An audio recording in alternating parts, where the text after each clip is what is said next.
Shri P V അൻവറുമായിട്ട് നമ്മൾ വിശദമായി സംസാരിച്ചു. ചർച്ച പോസിറ്റീവായിരുന്നോ? അല്ല, ചർച്ച പരിപൂർണ പോസിറ്റീവായിരുന്നു.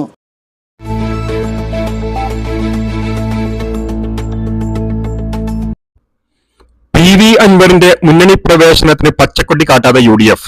പി വി അൻവറിന് UDF-ൽ സഹയാത്രികനായി തുടരാം. തൃണമൂൽ കോൺഗ്രസിന് മുന്നണിയിൽ തൽക്കാലം പ്രവേശനമില്ല. തൃണമൂൽ എന്ന നിലയിൽ മുന്നണിയിലെടുക്കാൻ തൽക്കാലം ആവില്ലെന്ന് കോൺഗ്രസ് നേതൃത്വം പി വി അൻവറിനെ അറിയിച്ചു.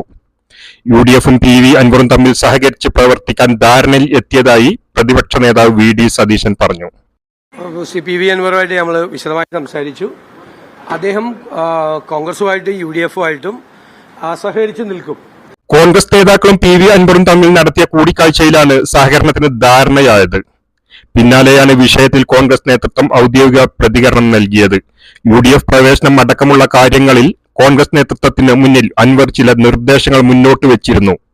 ഇക്കാര്യത്തിൽ കോൺഗ്രസിന്റെ ധാരണകൾ നേതാക്കൾ അൻവറിനെയും തിരിച്ചും അറിയിച്ചു.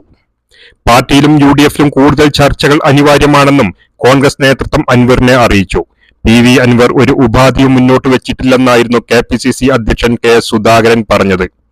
ചർച്ചയിൽ പൂർണ്ണ തൃപ്തിയെന്ന് പറഞ്ഞ അൻവർ പിണറായിസത്തിനെതിരെയുള്ള പോരാട്ടത്തിൽ നിന്നും പിന്നോട്ടില്ലെന്നും നിലമ്പൂരിൽ UDF സ്ഥാനാർത്ഥി ചരിത്ര വിജയം നേടുമെന്നും പറഞ്ഞു.